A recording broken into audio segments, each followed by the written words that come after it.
what's changed from 2020? Well, this. You see, Georgia likely voters are less likely to think that Joe Biden's policies would make them better off than say so about Donald Trump. Incidentally, this is what we see echoing through the whole nation. This is what we see nationally, and it's true also in Georgia. Joe Biden has a lot of work to do to convince voters, as his campaign will, that it's his policies that'll help them because they have strong memories of Donald Trump's economy. So people are, they may not love Biden or may not be jazzed by him, but they need to remember what those Trump years were like. Let's just take a look. Holiday travelers are smiling as gasoline prices continue to drop all across the state. We found several locations in the Five Points area today where a gallon of regular unleaded, Dale, was going for $1.76 a gallon. My God. Now, according to AAA, the average price here in Corpus Christi is $1.97.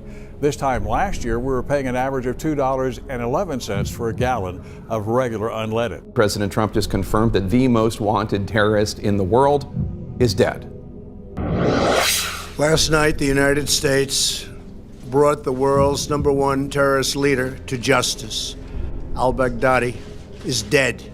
The dawn of a new era. President Trump hosts a signing ceremony for the historic deal between Israel and the United Arab Emirates.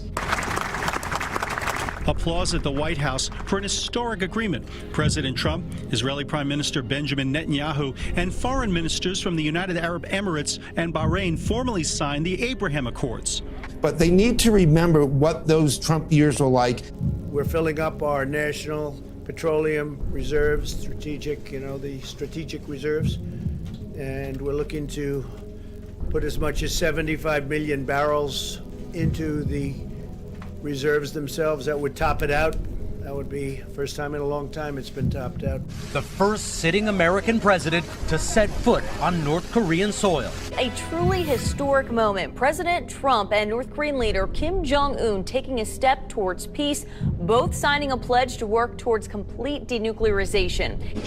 President Trump forming a friendship with the North Korean leader and then signing an agreement. What did you think to yourself, looking at that image?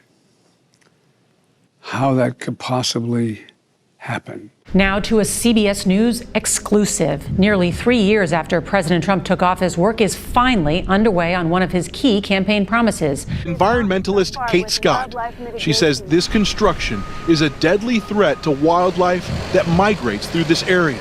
I can tell you, we wake up, we cry, we steady ourselves, and we get to work because it's been so painful for me to witness this monstrosity. Oh, poor baby. The Trump administration just approving the Keystone XL pipeline project, authorizing construction to start. Now, the move reverses the Obama administration's decision to block the controversial oil pipeline. It seals a deal on one of Donald Trump's campaign promises.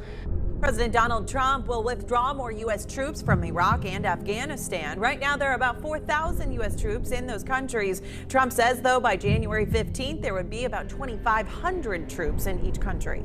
But they need to remember what those Trump years were like.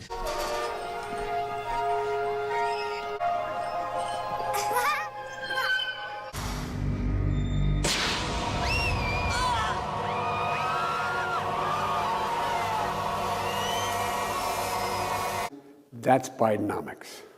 So, if I'm guilty of anything, it's that I've been a great president, and the Democrats don't like it, which is a shame.